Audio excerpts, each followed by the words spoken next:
Hello, everyone. Good evening. I'm Deb Dietz of, excuse me, of SMB Digital Education, and welcome to our fourth and final webinar about COVID-19. Today, we'll be sharing what you need to know about vaccines so that you can make the yes or no decision for you and your family. We'll be having a question and answer session at the end of our webinar, so please ask your questions by clicking on the Q&A tab on your Zoom bar, and we will make sure that Pam answers your questions at the end of our time. We're also streaming live on Facebook right now, so please text your friends and family to let them know to watch us. Our Facebook page is Raising Confident Parents. We're also recording this webinar, so you will receive the replay in the next day or two. And you can also download our previous 3 COVID-19 webinars, which are pregnancy and staying safe, bringing baby home from the hospital, and isolation and anxiety. And I'll share that link with you later tonight. But now I'd like to introduce our pregnancy and infant care expert, Pam Jones. Hi, Pam.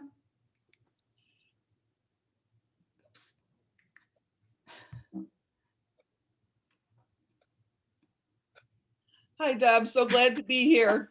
Great to have you with us.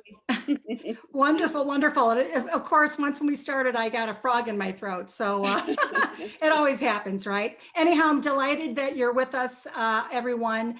And I'd like to introduce Pam Jones. Pam has been a registered nurse for over 25 years. Her specialty is in maternal child health.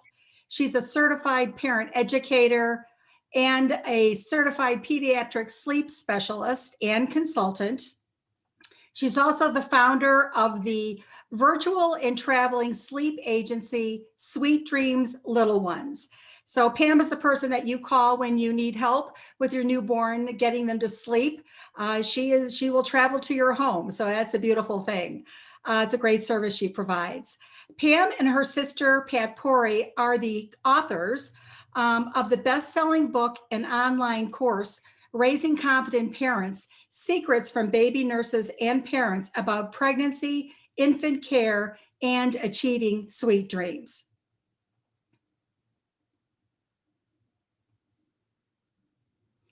Thank you so much. I'm sorry, go ahead. Thank you so much, Deb, for that very nice introduction. I'm going to start this webinar off a little bit differently than I have the other ones. For those of you that know me, I do love babies, and that is my specialty: babies, toddlers, teaching parents. And when I do these classes and webinars, I feel really good about knowing the answers to the questions that the webinar is going to talk about. And this is a bit different for me because I don't know the answer for you. If you ask me, Pam, should I get the vaccine? Yes or no? I can't 100% tell you yes or no. So that's why we're doing this webinar. This information is only coming from scientists, CDC, World Health Organization, American Academy of Pediatrics. None of this information detects in any way our point of view or our opinion. So I just want to make sure that that's really clear before we start. This is not something normally I would do a webinar on, because people are like, Pam, you work with babies. Why are you doing COVID webinar? And I really thought it was important to include in our class, have another module, especially with everything we've all been going through this year, to talk about COVID and with pregnancy, bringing your baby home, all the isolation and anxiety, and then just to share some information with you about the vaccinations, the risks, the benefits, so that we can all make our own decision whether we think that it is right for us. Perfect. But in no way is this our point of view or us telling you to get the vaccine or not to get it. Perfect. Well, thank you so much for that. And of course, we're living in a very different world these days. And we've got medical and scientific researchers that are working together on a response, everything from tracking the pandemic, advising on critical interventions, distributing vital medical supplies to those in need. They've also been racing to develop and deploy safe and effective vaccines. So vaccines are now a critical new tool in the battle against the pandemic. And it's really encouraging to see that so many of the vaccines are proving successful. And it's also nice to see that the world is collaborating and innovating to bring us tests and treatments and these vaccines that will collectively save lives and hopefully end this pandemic sooner rather than later. But of course, to Pam's point, getting vaccinated, it's your decision.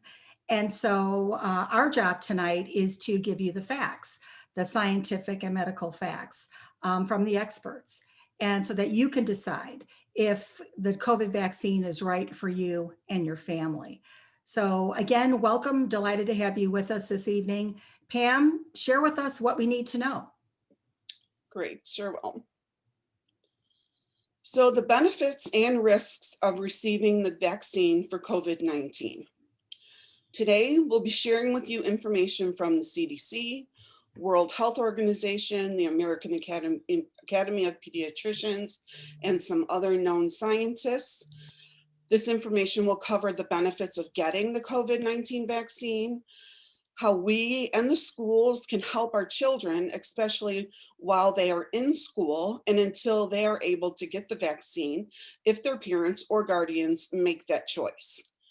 Information for people that have contraindications to getting vaccinations.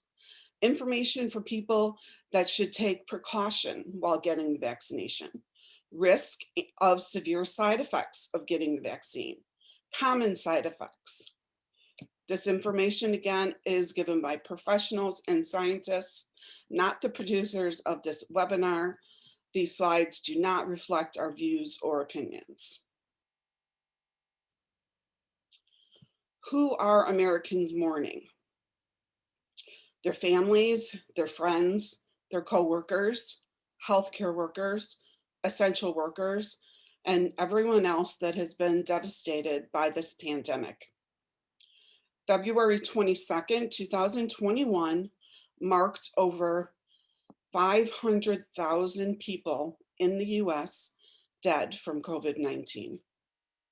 President Biden held a moment of silence for the lives lost. More than the number of Americans who died in battle during World War I, World War II, and the Vietnam War combined. The CDC reports as of March 8th, 2021, the number of cases has increased to 28,813,424. The death total has increased to 523,850. The vaccines, how many have been given? The administration of the first two approved vaccines for COVID-19, the Pfizer and the Moderna vaccines, were given December 14th, 2021. As of March 4th, 2021, there has been a total of 82.6 million vaccines given. The first dose has been given to 54 million people. That's 16.3% of the US population. The second dose has been given to 27.8 million people. That's 8.4% of the US population. As of March 8th, 2021, 92 million vaccine doses have been given. As of March 7th, 2021, the vaccine from Johnson & Johnson has been approved for emergency use. How the COVID-19 vaccine works. COVID-19 vaccine helps our bodies develop immunity to the virus that causes COVID without us having to get the illness. Different types of vaccines work in different ways to offer protection, but with all types of vaccines, the body is left with a supply of memory T lymphocytes as well as B lymphocytes that will remember how to fight that virus in the future. It typically takes a few weeks for the body to produce T lymphocytes and B lymphocytes after vaccination. Therefore, it is possible that a person could be infected with the virus that causes COVID just before or just after vaccination and then get sick because the vaccine did not have enough time to provide protection. Sometimes after vaccination, the process of building immunity can cause symptoms such as fever. These symptoms are normal and are a sign of that the body is building immunity. Our immune defense, the body's defense against infection. To understand how COVID vaccines work, it helps to first look at how our bodies fight illness. When germs, such as the virus that causes COVID, invade our bodies, they attack and multiply. This invasion, called an infection, is what causes illness. Our immune system uses several tools to fight infection. Blood containing red cells, which carry oxygen to tissue and organs, and white or immune cells, which fight infection. Different types of white blood cells fight infection in different ways. Macrophages are white blood cells that swallow up and digest germs in dead or dying cells. The macrophages leave behind parts of the invading germ called antigens. The body identifies antigens as dangerous and stimulates antibodies to attack them. B lymphocytes are defensive white blood cells. They produce antibodies that attack the pieces of the virus left behind by the macrophages. T lymphocytes are another type of defensive white blood cell. They attack cells in the body that have already been infected. Currently, there are 3 main types of COVID vaccines. Below is a description of how each type of vaccine prompts our bodies to recognize and protect us from the virus that causes COVID. None of these vaccines can give you COVID. The mRNA vaccines contains materials from the virus that causes COVID that gives our cells instructions for how to make a harmless protein that is unique to the virus. After our cells make copies of the protein, they destroy the genetic material from the vaccine. Our bodies recognize that the protein should not be there and build T lymphocytes and B lymphocytes that will remember how to fight the virus that causes COVID if we are infected in the future. Protein subunit vaccines include harmless proteins of the virus that cause COVID instead of the entire germ. Once vaccinated, our immune system recognizes that the proteins don't belong in the body and begin making T lymphocytes and antibodies. If we are ever infected in the future, memory cells will recognize and fight the virus. Vector vaccines contain a weakened version of a live virus, a different virus than the one that causes COVID, that has genetic material from the virus that causes COVID inserted into it. This is called a viral vector. Once the viral vector is inside our cells, the genetic material gives cells instructions to make a protein that is unique to the virus that causes COVID. Using these instructions, our cells make copies of the protein. This prompts our body to build T lymphocytes and B lymphocytes that will remember how to fight that virus if we are infected in the future. Most COVID-19 vaccines require more than one shot. All but one of the COVID-19 vaccines that are currently in the United States use 2 shots. The first shot starts building protection. A second shot a few weeks later is needed to get the most protection the vaccine has to offer. One vaccine only needs 1 shot. Benefits of getting a COVID-19 vaccine. The first time a person is infected with the virus that causes COVID, it can take several days or weeks for their body to make and use all the germ-fighting tools needed to get over the infection.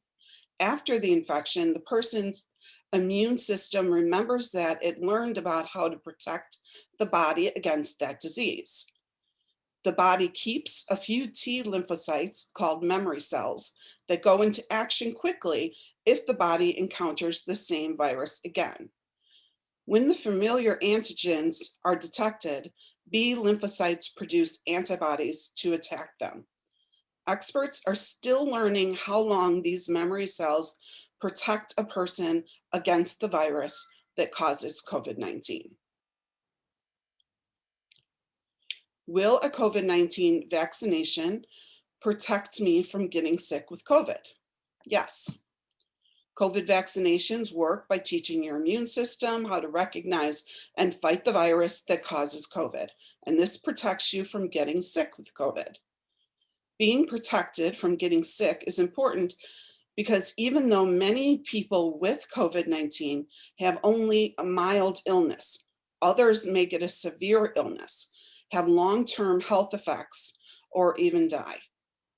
There is no way to know how COVID-19 will affect you, even if you don't have an increased risk of developing severe complications. Can a COVID-19 vaccination make me sick with COVID-19? No.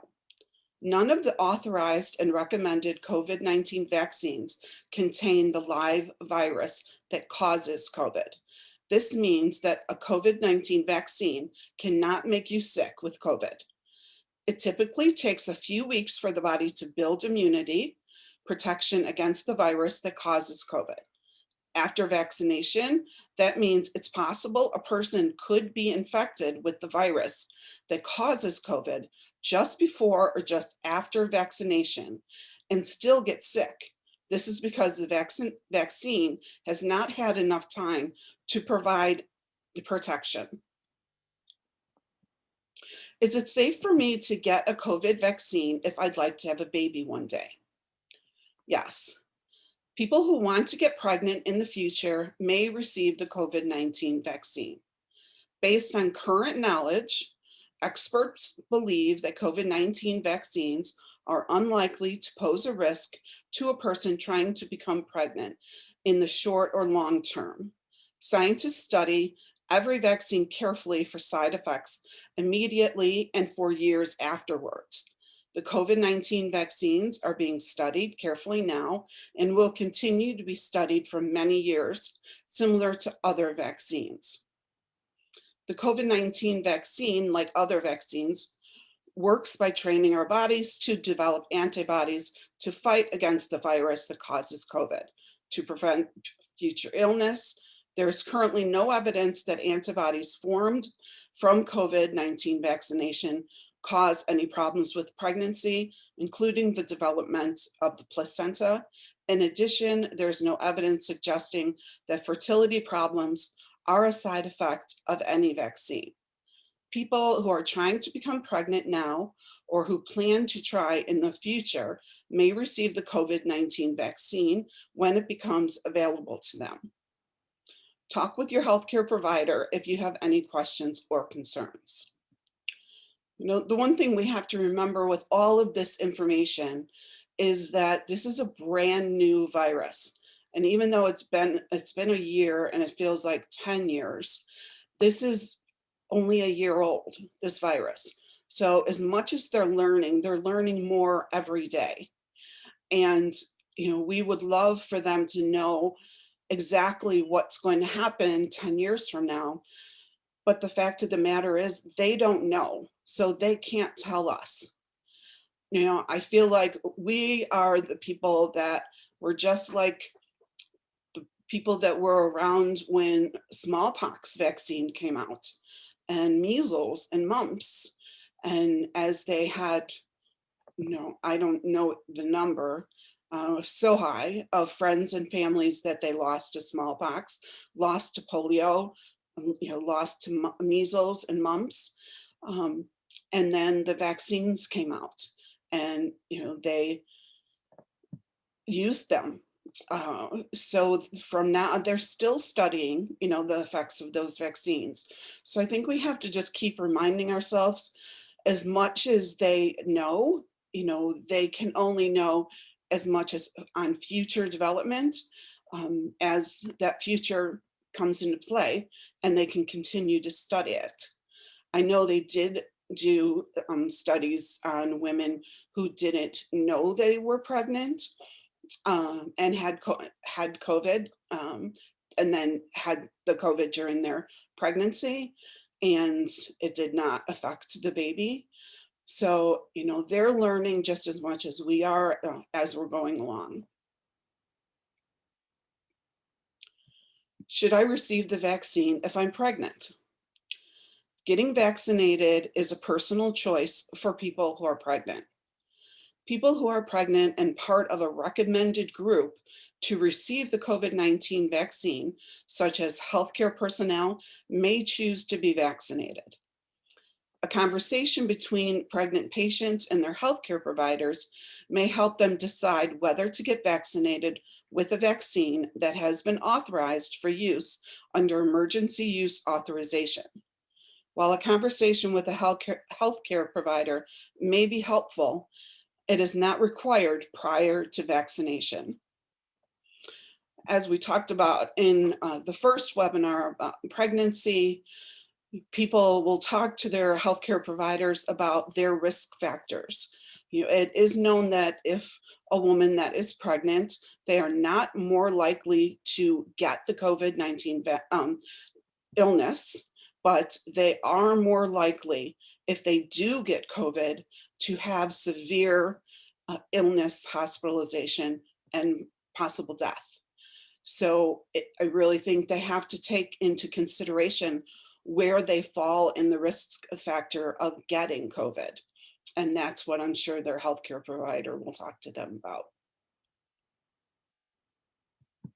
Pregnant patients should discuss these key considerations: the likelihood of exposure to SARS-CoV-2, the virus that causes COVID-19, risks of COVID-19 to them, and potential risk to their fetuses, what is known about the vaccine, how well it works to develop protection in the body, known side effects of the vaccine, and lack of data during pregnancy. Pregnant patients who decide to get vaccinated should continue to follow the current guidelines to prevent the spread of COVID-19 after they are vaccinated. Vaccine safety while breastfeeding. Lactating women. There is no data on the safety of COVID-19 vaccines in lactating women, or the effect of the mRNA COVID-19 vaccines on the breastfed infant or milk production excretion. mRNA vaccines are not thought to be a risk to the breastfeeding infant. A lactating woman who is part of a group that is recommended to receive a COVID-19 vaccine, example, healthcare personnel, may choose to be vaccinated. Discuss the risks and benefits of getting the vaccine while you're breastfeeding with your healthcare worker. Children and COVID-19, healthychildren.org. As of February 18th, 2021, over 3.1 million children have tested positive for COVID since the onset of the pandemic. I'm sorry if I didn't say 3.1 million children. Nearly 71,000 new child cases of COVID-19 were reported last week. The age distribution of reported COVID-19 cases was provided on the health department websites of 49 states. Children represented 13.1% of the total accumulated cases in states reporting cases by age. As of March 2021, it is not recommended that anyone under the age of 16 receive the vaccine. A smaller subset of states reported on hospitalizations and mortality by age. The available data indicated that COVID-19 associated hospitalizations and death is uncommon in children. At this time, it appears that severe illness due to COVID is rare among children. However, there is an urgent need to collect more data on longer-term impacts of the pandemic on children, including ways the virus may harm the long-term physical health of infected children, as well as its emotional and mental health effects. When can children get the COVID-19 vaccine? According to James D. Campbell, doctor, with vaccines becoming available to protect against COVID, we've made a big step forward, slowing down the virus that causes this deadly disease. The first vaccines released are authorized for use in adults and teens who are at least 16 years old. High-risk groups, such as frontline workers and elderly people, are first in line to receive the vaccines, with other adults and teens likely to have access later this spring. Research shows these new vaccines will be remarkably effective and safe. The American Academy of Pediatrics urges teens and adults to get the COVID-19 vaccine as soon as it is available to them. I'm happy to say that in a lot of states, teachers have now been added to the front line to get the vaccine, and should be 1B. So that makes me very happy, because I feel like there's going to be a lot more schools able to open once the teachers and staff in the schools are vaccinated, if that's what it takes for them to open the schools. Clinical trials for children.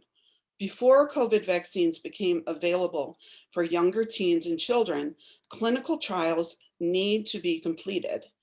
This is to ensure they are safe and effective for these age groups. Children are not little adults. We can't just assume a vaccine will have the same effect on a child as it does for someone older. While there are current studies that include children as young as 12 years old of age, it is critical that children of all ages be included in more trials as quickly as possible. The COVID pandemic continues to take a terrible toll on children's lives. We need more data on vaccines for children so that they can be protected from the virus and the pandemic can be controlled. Once this information is available, the AAP will review it and make vaccine recommendations for children and adolescents. Will there be a vaccine before the 2021-22 school year? The timing of vaccine availability will depend on the results of the trials of the vaccine in adolescents and children that are planned or underway now. But based on the current pace of research, it may be possible to have a vaccine for at least some age groups of children and adolescents before the 2021-22 school year begins.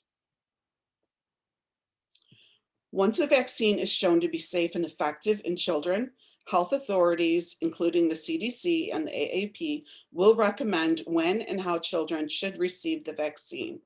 However, it is a state government decision which vaccines are required for school entry.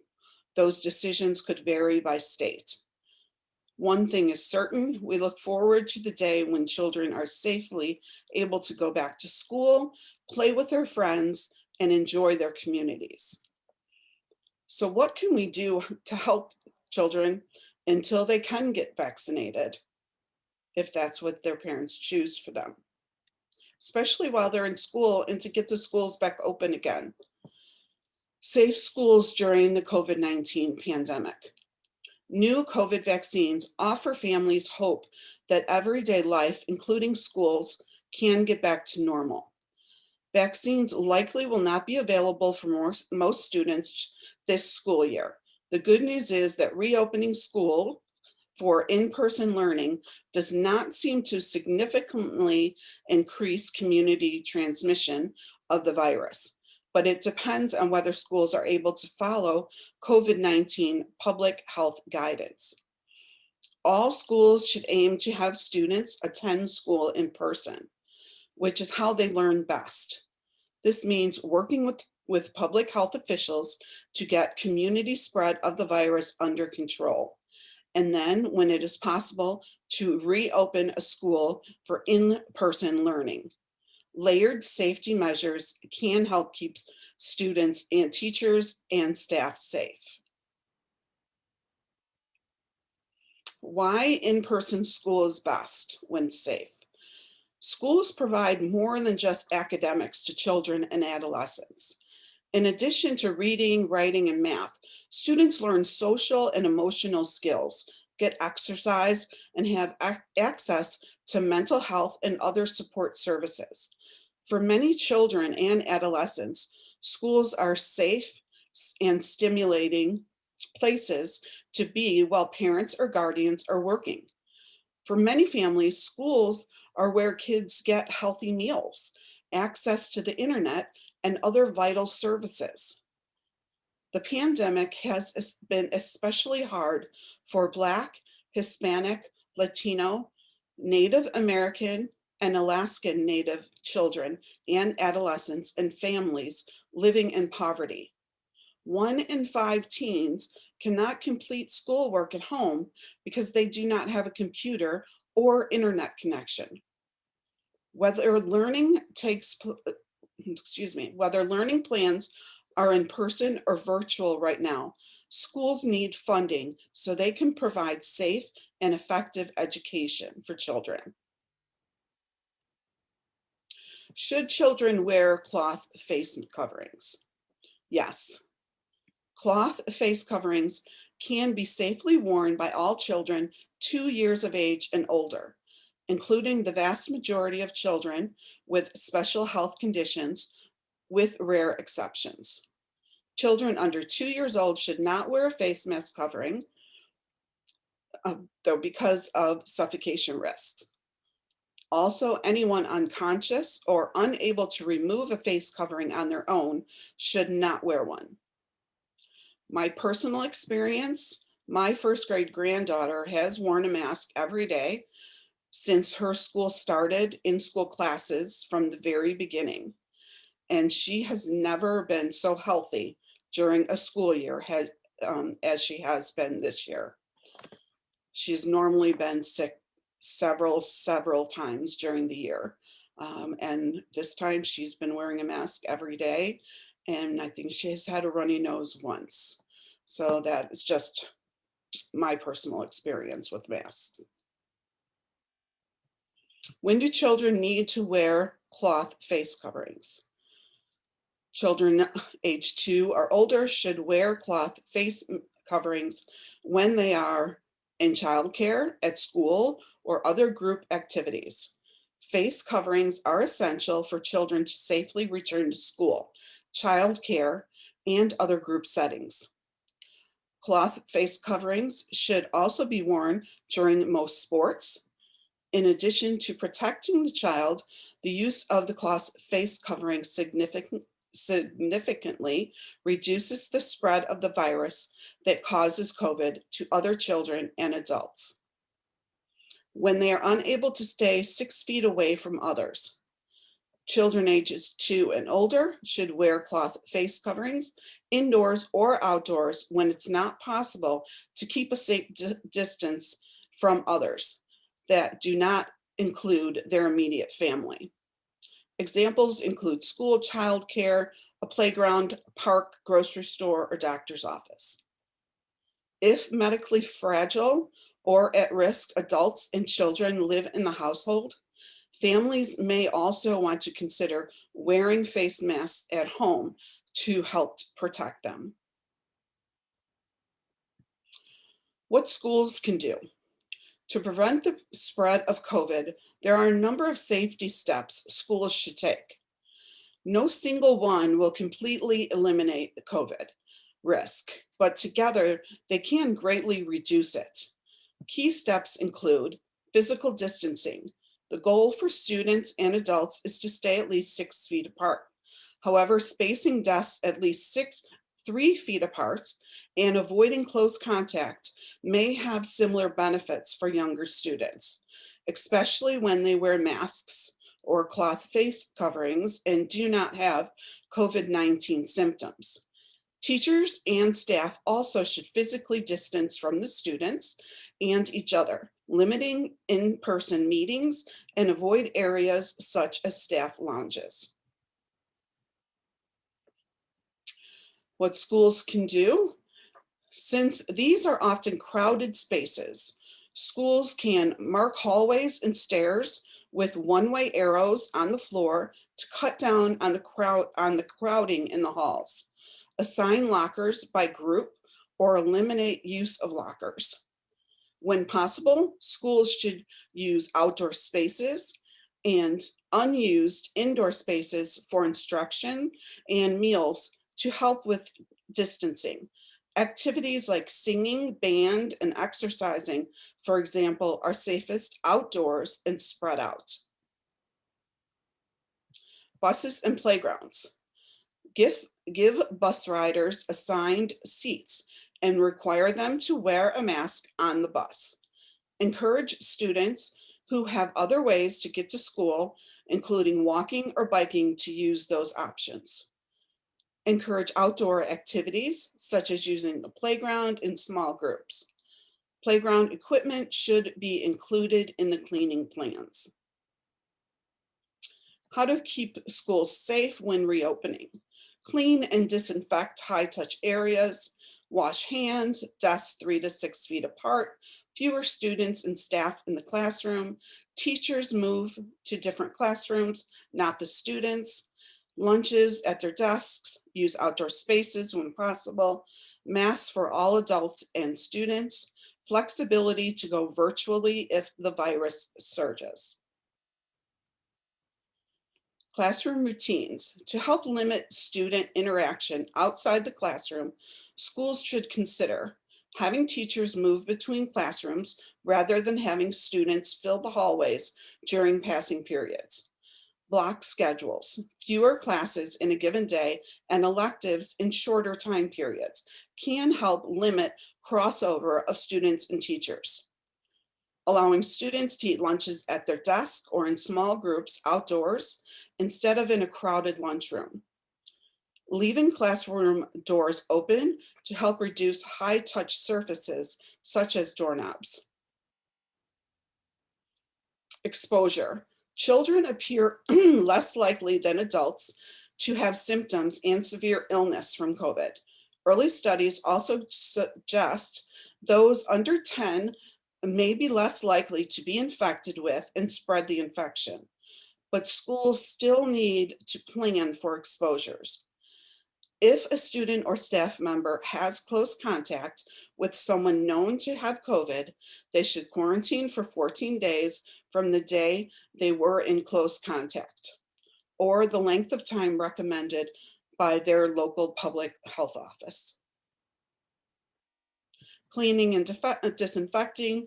Schools should follow the CDC guidelines on proper disinfecting and sanitizing classrooms and common areas.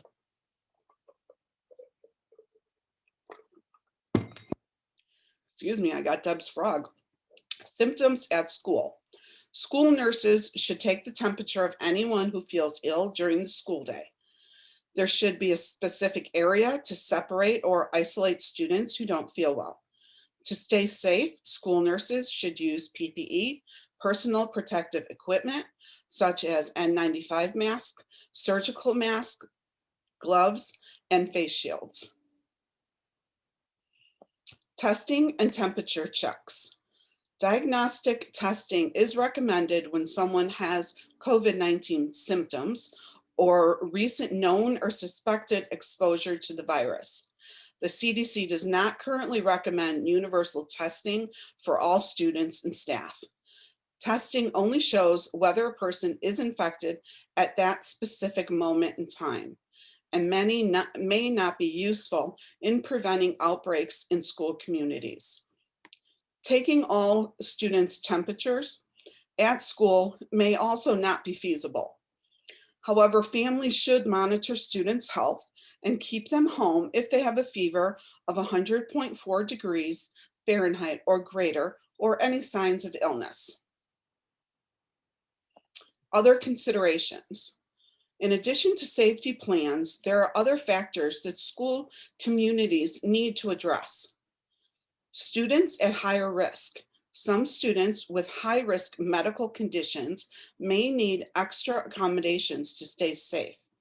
Talk with your pediatrician and school staff, including a school nurse, to see if your child needs additional solutions. Students with disabilities. School reopening plans may have a greater impact on students with disabilities. It may be hard to transition back to in-school learning after missing out on instruction time. They may have had less access to school-based services, such as occupational, physical, and speech language therapy, or mental health support counseling. Schools should review the needs of each child with an individualized educational program before they return to school, and provide services even if virtual learning. Immunizations and well child exams. It's especially important for students to be up to date on their immunizations, including the flu vaccine during the pandemic. Access to vaccinations. There's going to be a point where there's going to be vaccines available, and getting people to take it will be the primary issue. Emily Brunson, a medical anthropologist at Texas State University, says, to reach herd immunity, experts generally estimate that we'll need to vaccinate at least 70 to 80% of the population, though it could be more or less, because we don't really know for sure with a new virus. Yet, according to a recent survey, 32% of Americans say they definitely or probably won't get a COVID-19 vaccine. If that holds and the herd immunity estimates are correct, it would make herd immunity impossible. For herd immunity, at least 150 million doses are expected through March 2021. A rate of more than 3 million shots a day. This is the kind of speed the country needs to reach herd immunity by this summer, when enough people are protected against the virus to stop its spread. But public health experts are increasingly warning of what may come as America inches closer to the finish line in its vaccine campaign. After the majority of people who want a vaccine get one, there's a large minority of people who have voiced skepticism in public surveys, and if these people don't change their minds in the coming months, they could doom any chance the US has of reaching herd immunity. American views. The views of 1/3 of Americans may not always amount to a national crisis, but those views matter a lot when the country needs to do something that requires nearly everybody on board. That's the case with COVID-19 vaccination campaign, where 70 or 80% or more of the country will need to get vaccinated to reach herd immunity. So surveys that show as many as 1/3 of Americans are skeptical amount to a real public health crisis. Compounding that is the reality that a COVID-19 vaccine still hasn't been approved for children, and that might not happen until later this summer or even 2022. Given that kids make up 22% of the population, herd immunity probably can't happen without them. But even if herd immunity only requires the lower estimate of 70% of Americans, that still will be impossible if more than 30% of adults refuse a vaccine. Masking and social distancing. Masking and social distancing should be encouraged until America reaches herd immunity or close to it, because we don't yet know how effective vaccines are in driving down transmission. But people should be trusted with the factual information about how vaccines will make certain activities less risky for them and others who get inoculated.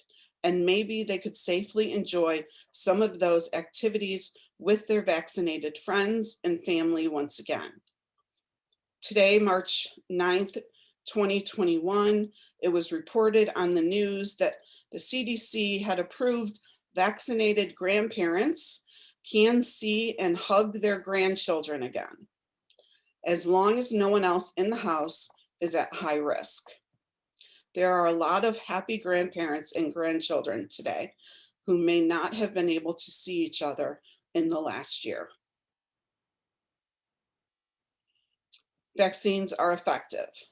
Campaigns can point to the evidence that the vaccines are very effective, particularly that they, based on the clinical trials, drive COVID-19 deaths down to 0 and hospitalizations to almost 0. They can highlight the importance of everyone getting vaccinated to reach herd immunity and subsequently protect not just themselves, but your friends, family, and community. They can tap into trusted or beloved sources, including doctors, but also potentially celebrities. Vaccine update. March 6, 2021, the FDA gave emergency approval to the Johnson & Johnson vaccine, making it the third available COVID-19 vaccine to Americans. Unlike Pfizer's and Moderna's vaccine, it only requires 1 dose and doesn't need to be kept in freezing temperatures, making it easier to ship and store. The vaccine is 85% effective against severe COVID-19 symptoms 28 days after vaccination. The government is hoping to ship 4 million doses this week, and Dr. Anthony Fauci is saying, don't stress. He's encouraging Americans to get whatever vaccine is available to them. COVID-19 vaccine side effects. Side effects can occur after receiving either of the 2 available COVID-19 vaccines, especially after the second dose. These side effects are not expected to be any different for pregnant people than for non-pregnant people.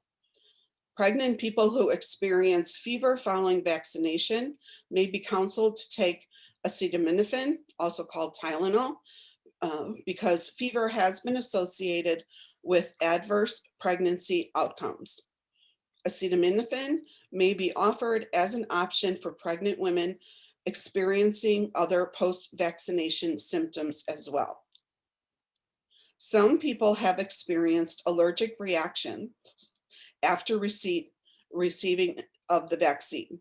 CDC recommends that all vaccine recipients, including pregnant people, should talk with their healthcare provider if they have a history of severe allergic reaction, especially anaphylaxis, to any other vaccine or injectable therapy, IM injections, IV, or sub-Q.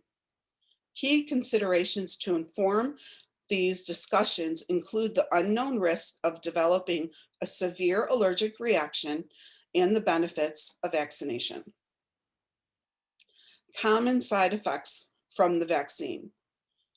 You may have some side effects which are normally signs that your body is building protection.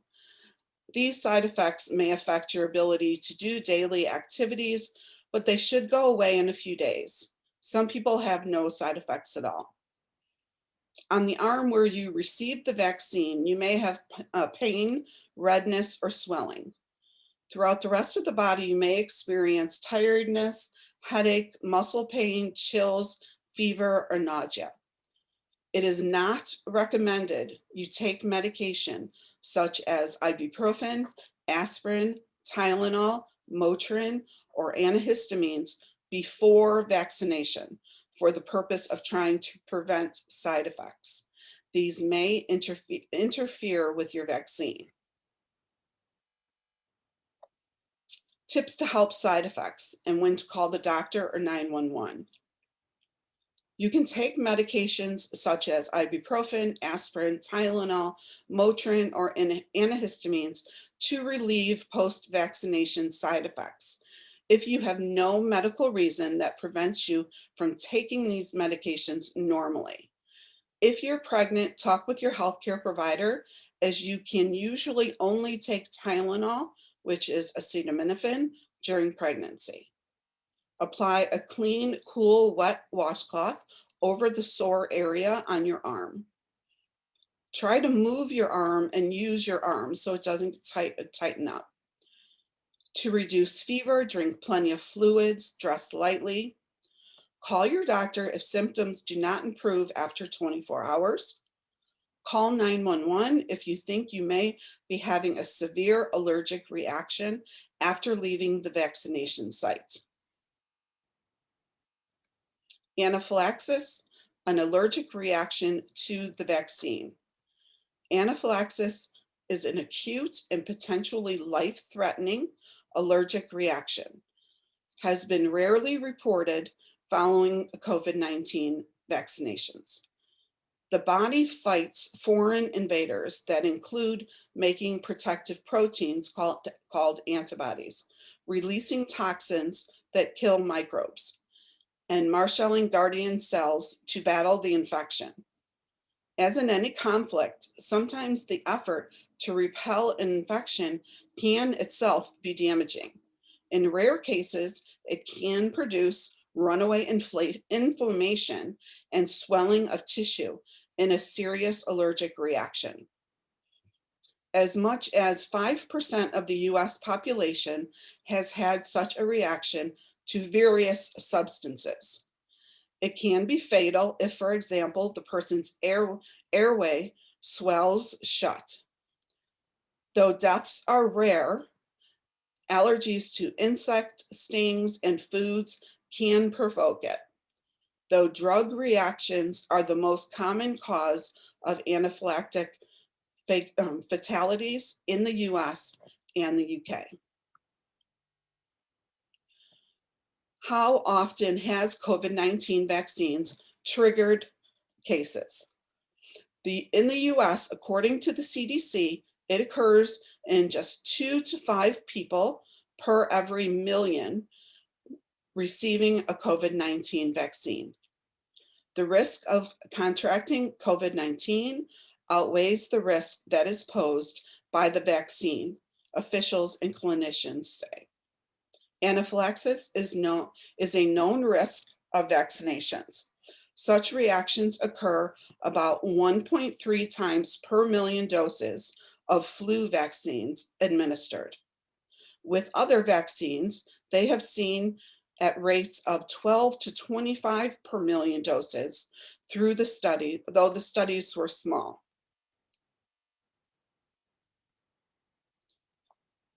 Contraindication to vaccinations.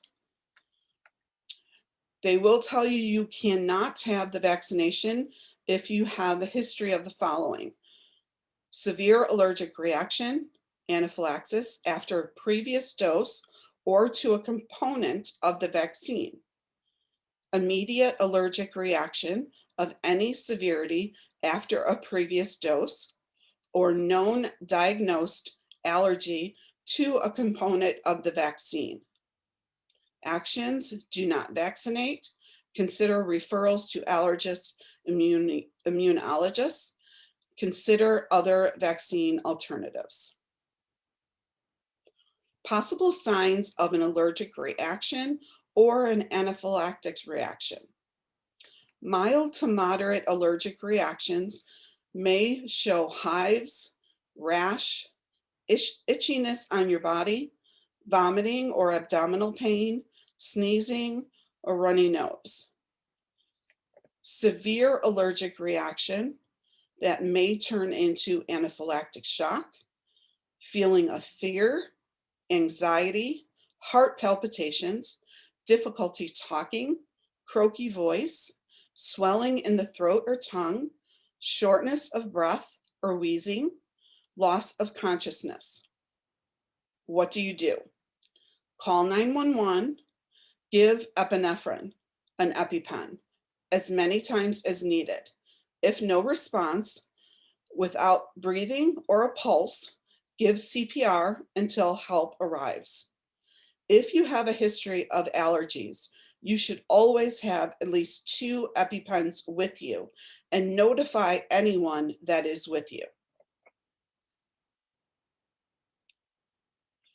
The bottom line, this is your decision. Getting vaccinated is one of many steps you can take to protect yourself and others from COVID. Protection from COVID is critically important because for some people, it can cause severe illness or death. Stopping a pandemic requires using all the tools available. Vaccines work with your immune system, so your body will be ready to fight the virus if you are exposed. Other steps like masks and social distancing help reduce your chance of being exposed to the virus or spreading it to others. Together, COVID-19 vaccinations and following CDC recommendations to protect yourself and others will offer the best protection from COVID. If we have the vaccines, do we still need to wear masks?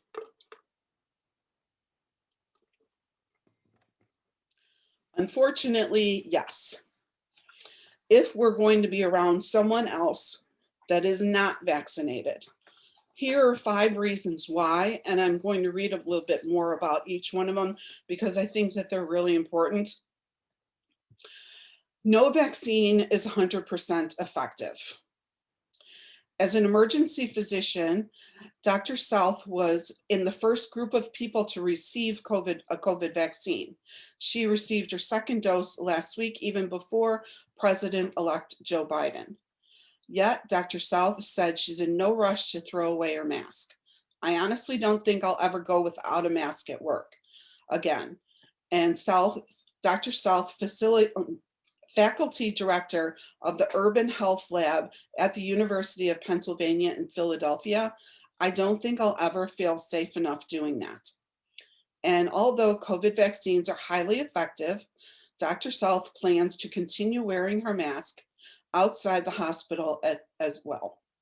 Health experts say there are good reasons to follow her example.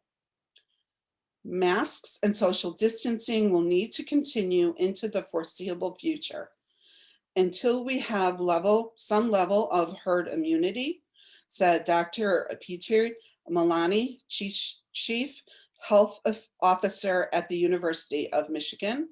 Masks and distancing are here to stay. Dr. Malani and other health experts explained 5 reasons Americans should hold on to their masks. 1, no vaccine is 100% effective. Large clinical trials found that 2 doses of the Moderna and Pfizer vaccines prevented 95% of illnesses caused by the coronavirus. While those results are impressive, 1 in 20 people are left unprotected. Dr. Tom Frieden, a former director of the Centers for Disease Control and Prevention. Dr. Malani notes that vaccines were tested in controlled clinical trials at top medical centers under optimal conditions. The effectiveness of the COVID vaccine could be affected by the way they're handled. The genetic material used in the vaccines made with the messenger RNA from the coronavirus is so fragile that it has to be carefully stored and transported. Any variation from the CDC's strict guidance could influence how well vaccines work. 2, vaccines don't provide immediate protection. No vaccine is effective right away, Dr. Malini said. It takes about 2 weeks for the immune system to make the antibodies that block viral infections. COVID vaccines will still take a little longer than other inoculations, such as the flu shot, because both the Moderna and Pfizer products require 2 doses. The Pfizer shots are given 3 weeks apart, the Moderna shots 4 weeks apart. In other words, full protection won't arrive until 5 or 6 weeks after the first shot. So a person vaccinated on New Year's Day won't fully be protected until Valentine's Day. 3, COVID vaccines may not prevent you from spreading the virus. Vaccines can provide 2 levels of protection. The measles vaccine prevents viruses from causing infection, so vaccinated people don't spread the infection or develop symptoms. Most other vaccines, including the flu vaccine, prevent people from becoming sick, but not from becoming infected or passing the virus to others. From Dr. Paul Alfit, the National Institute of Health and Food and Drug Administration on COVID vaccines. While COVID vaccines clearly prevent illness, researchers need more time to figure out whether they prevent transmission too. We don't know yet if the vaccine protects against infection only or only against illness. In other words, a vaccinated person might still be able to spread the virus even if they don't feel sick. Until researchers can answer this question, wearing masks is the safest way for vaccinated people to protect those around them. 4, masks protect people with compromised immune systems. People with cancer are at particular risk from COVID. Studies show they're more likely than others to become infected and die from the virus, but may not be protected by vaccines, says Dr. Gary Lyman, a professor for Cancer Research Center, Fred Hutchinson. Cancer patients are vulnerable in multiple ways. People with lung cancer are less able to fight off pneumonia, while those undergoing chemotherapy or radiation treatment have weakened immune systems. Leukemia and lymphoma attack immune cells directly, which makes it harder for patients to fight off the virus. Doctors don't know much about how people with cancer will respond to the vaccine because they were excluded from the random trials. Only a handful of study participants were diagnosed with cancer after enrolling. Among those people, COVID vaccine protected only 76%. Although the vaccine appears safe, prior studies with other vaccines raised concern that immunosuppressed patients, including cancer patients, may not mount as great an immune response as healthy patients. We should assume that patients with cancer may not experience the 95% effectiveness. Some people aren't able to get vaccinated. While most people with allergies can receive COVID vaccines safely, the CDC advises those who had severe allergic reactions to vaccine ingredients, including polyethylene glycol, to avoid vaccination. The agency also warns people who had dangerous allergic reactions to a first vaccine dose to skip the second.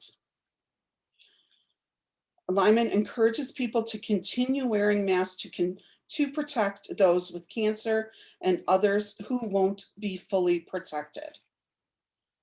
5, masks protect against any strain of the coronavirus in spite of the genetic mutations. Global health leaders are extremely concerned about new genetic variants of the coronavirus, which appear to be at least 50% more contagious than the original. So far, studies suggest vaccines will still work against these new strains.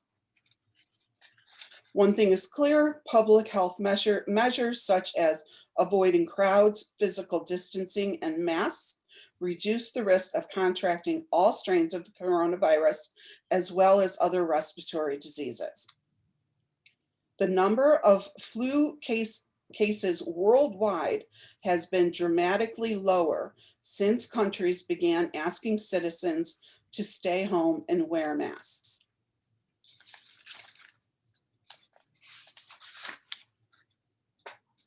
The best hope for ending the pandemic isn't to choose between masks, physical distancing, and vaccines, Dr. Ovid said, but to combine them. The three approaches work best as a team.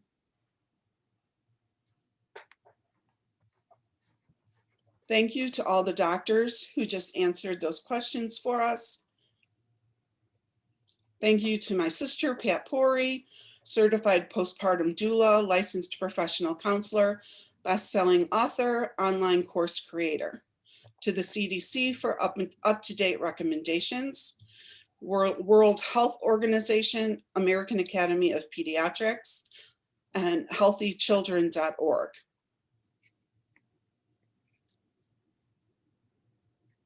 Wonderful job, Pam. Thank you so much. There's such great information and a lot to learn. So thank you for sharing the science with us, helping us learn from the experts. We're going to transition right now into our questions and answers. And we do have some that came in earlier, and there's a few that have popped up while you've been speaking. So let me take this first one that we received here. And this is regarding the emergency use vaccines. What is emergency use vaccines? What's the difference from the other officially approved vaccines? So I know when the vaccines came out, I can't give you an exact number, but these vaccines were fast-tracked, meaning every resource available was used. You know, most vaccines take years and years and years to develop, but because of the pandemic, we needed help quick. So they developed the emergency use objective so that, you know, money could be provided, time, every resource available could be provided to the companies that were making these vaccines. And then they went through the same trials, but they did not last 10 years like some vaccines. They were, Operation Warp Speed to get these vaccines up and running. So the government, provided as much money as they needed, help, products, so that they could get these vaccines up and running, and then have the FDA approve them for emergency use because they were needed for emergency use. Okay, great. Thank you. Thank you. Another question is about the antibodies, which lasts longer, antibodies from having the virus or the vaccine? That is a very good question. So they don't know for sure. When we get the vaccine, they're not, and we have what's called natural immunity, then varies depending on the disease, and it varies from person to person. Because this virus is new, we don't know how long natural immunity might last. Current evidence suggests that getting the virus again, reinfection, is uncommon in the 90 days after the first infection with the virus that causes COVID. We don't know how long immunity lasts after vaccination until we have more data on how well COVID vaccines work in real world conditions. Experts are working to learn more about both natural immunity and vaccine-induced immunity, and the CDC will update its findings. Okay, thank you, thank you. We had another question here about masks after we get the vaccine. So I think you made that pretty clear that we should still be wearing masks, simply because, you know, 100% no vaccine is 100% effective, right? So you just can't take the chance, right? Okay. Another question: I am pregnant and I'm really worried about getting the vaccine. What is your opinion?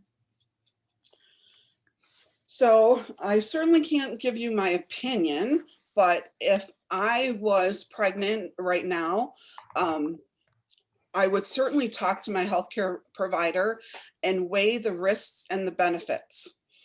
As I talked about a little bit, you know, if you're in a high risk job or you live in a very high risk area for transmission, your doctor may advise you to get the vaccine.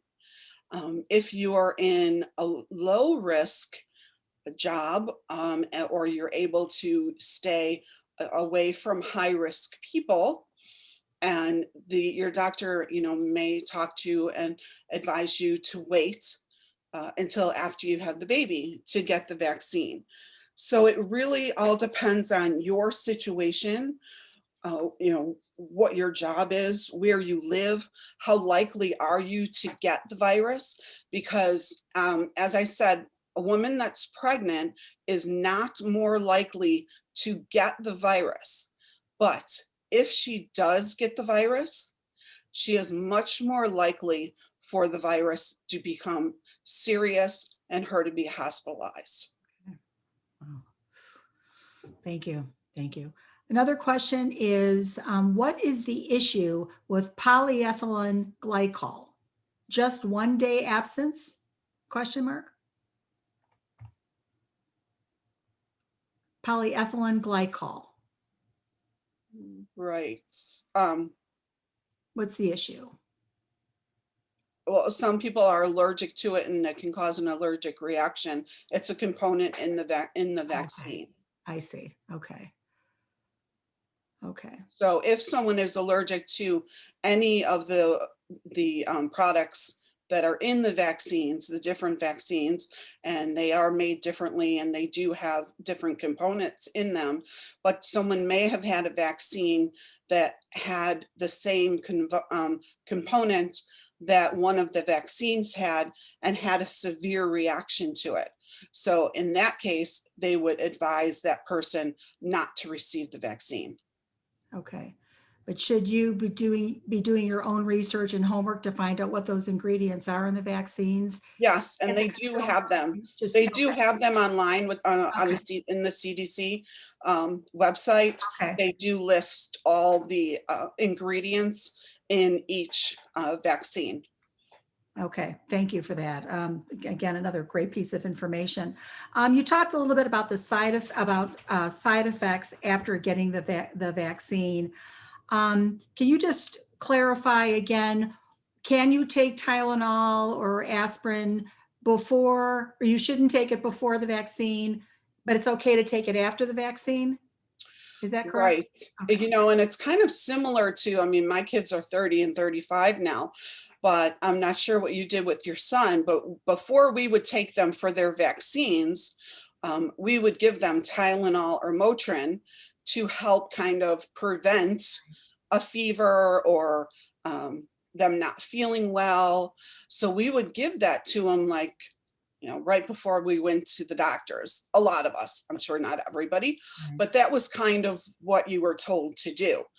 But that over the years, as everything has changed, they have now told parents not to give any type of Tylenol or Motrin before their immunizations because they can affect the effectiveness of the vaccine. So they can give it to them if they have a, a slight fever or a really miserable, when they get home after they get the vaccine, Okay. but not before. So that's the same situation here. They're advising people, not to take Tylenol and Motrin. When they say ibuprofen, that's the same as Motrin or Advil. If they say acetaminophen, that's the same as Tylenol.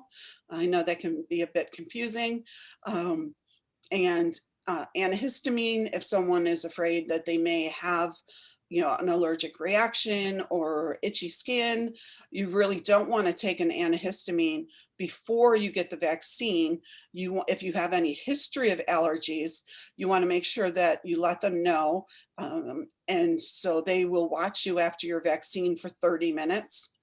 And I mean, if you have like a history of, allergic to products that are not in the vaccines, if you just have allergies. If you don't have any allergies or risk factors, then they watch you for 15 minutes after you get the vaccine.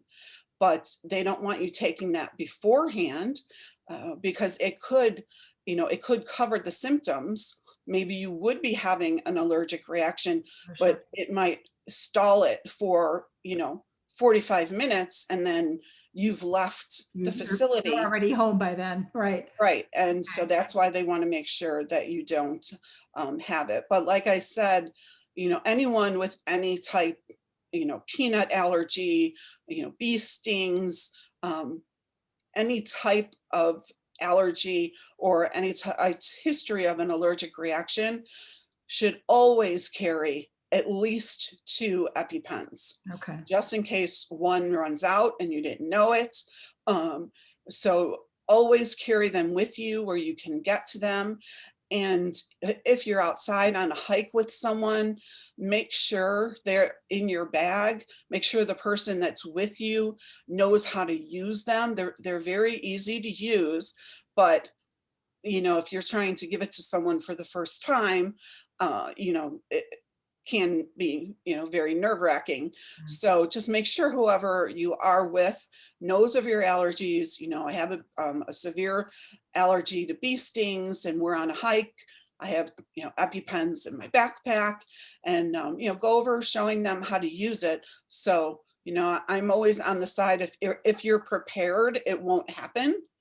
But if you're not, it might. So, always better to be cautious. Okay, thank you. Great response. The interesting question, the 2-dose vaccine, I guess Moderna and the Pfizer, do you always get the same one for the second dose versus, one Moderna and the second one is Pfizer? Does that happen? Can it happen? Should it happen? That's a great question. So they would really like you to have 2 of the same vaccine. If you get one Pfizer, they would like you to have the second one Pfizer.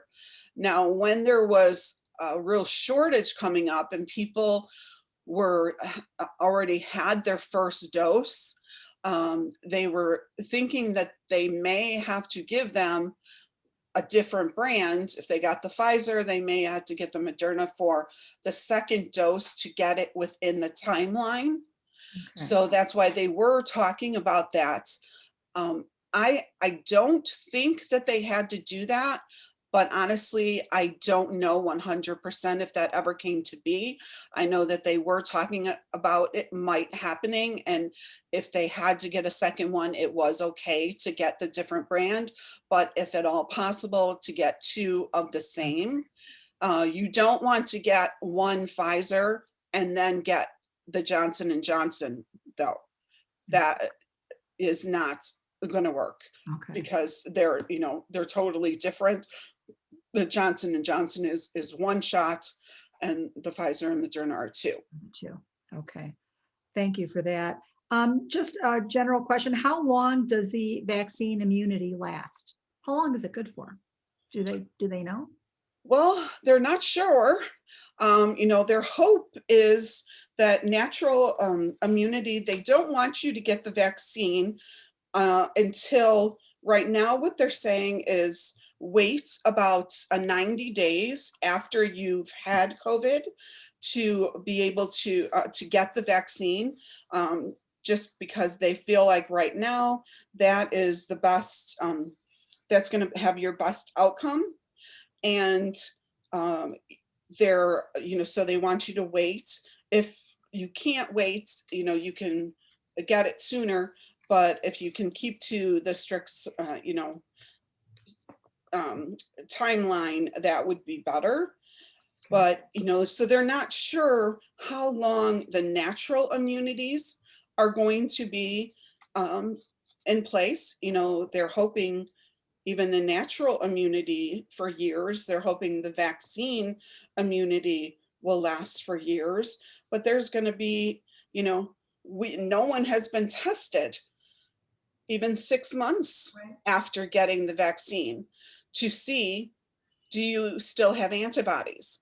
So, they can say, oh, we think it's going to last 10 years, but in truth, there has to be so much more research done to really get an answer. It's still early days, right? Very early days. Yeah. Well, thank you so much, Pam, for answering these great questions. I appreciate everybody putting forth their questions. And I wanted to provide some contact information. So if you do have further questions, I wanted to give you Pam's email address. Pam, again, is the founder of Sweet Dreams Little Ones. She can be reached at pam@sweetdreamslittle.ones.com. It's her email address. Also, we would like to invite you to like and follow us on Facebook. Our Facebook page is Raising Confident Parents. And also, we invite you to join us on your parenting journey and learn what to expect during your pregnancy, how to prepare for delivery, and what to do once the new baby comes home. And Pam and her sister Pat Pori, best-selling authors of the book and the online course Raising Confident Parents, will teach you exactly what you need to know, and through the online education and also the online community of support. So Pam, I'm going to ask you to take us to the next slide and just, if you would, give everybody a bit of an overview about your online course. Sure. So I will go through this quickly. I know that this webinar has been long with a lot of information, but as being with babies for 35 years, and a nurse for 25 years, we had a lot of information we wanted to share. So people told us you need to write a book. So we did, but there was a lot more information that we wanted to share. So we all put together an online class, and I think it's pretty amazing. It's, well, now with this webinar of COVID and Daddy Boot Camp being added, we'll have about 12 modules, 50 plus lessons. So we really want everyone to feel really comfortable. I can tell you this webinar was a bit more medical than usually they are. I usually don't talk about macrophages and T lymphocytes, but to give you a small idea of how the vaccine's working. But we really tried to put the book and the online classes, in terms everyone could understand and enjoy, and really get support from.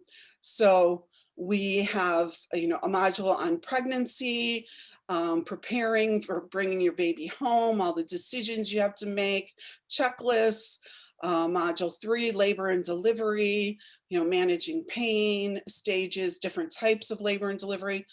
Module 4, hospital stay. This old postpartum nurse gave you some hints and tips to make your stay in the hospital more comfortable. Module 5, bringing your baby home, safe sleep, introducing your baby to siblings and animals, your pets. Module 6, fed is best, breastfeeding, bottle feeding, pumping. The decision is yours, and we support you on your journey throughout whatever decision you make. Module 7 is sleep.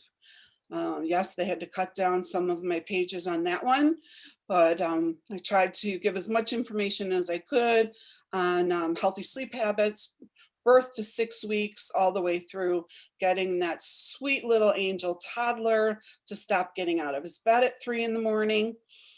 Module 8, sleep deprivation and postpartum depression. It's definitely real. We want to support moms through it. And you talk about mommy wars and parent choices. Module 9, keeping the spark alive, still liking your partner while you're going through sleep deprivation. Module 10, it takes a village. We want to work with you and be that village. So once a week, I'll be on FaceTime answering all your questions, anything that you need that you want to talk about, we're open for. And then we are going to also talk more about COVID if you have questions, and we will be adding another chapter module about Daddy Boot Camp.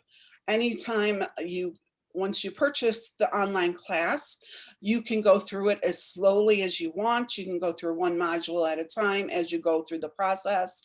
And there's the slideshows, there's interviews, demonstrations of me giving baths and changing diapers and all that fun stuff.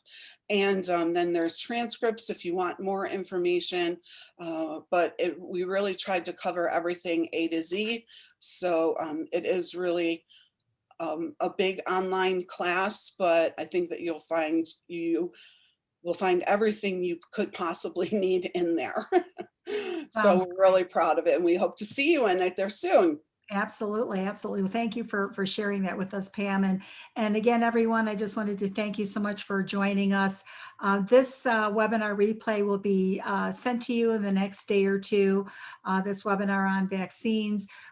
We also encourage you to visit our website, and you can also download the 3 previous COVID webinars: pregnancy and staying safe, bringing baby home from the hospital, and isolation and anxiety.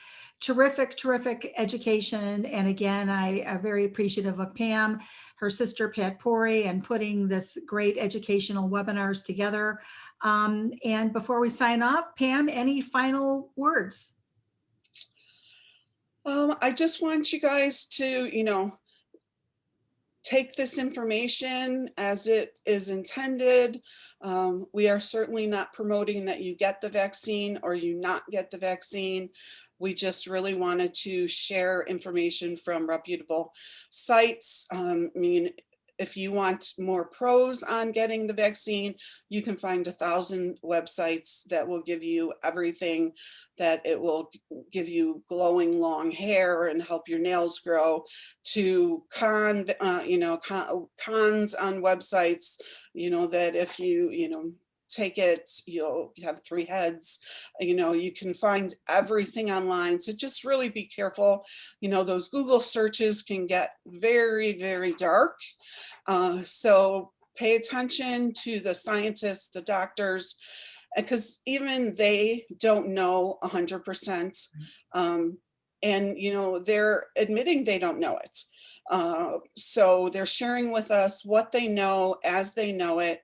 And then it's up to all of us to take that information and look at the risks and the benefits, and then decide for ourselves what's best for us and our family.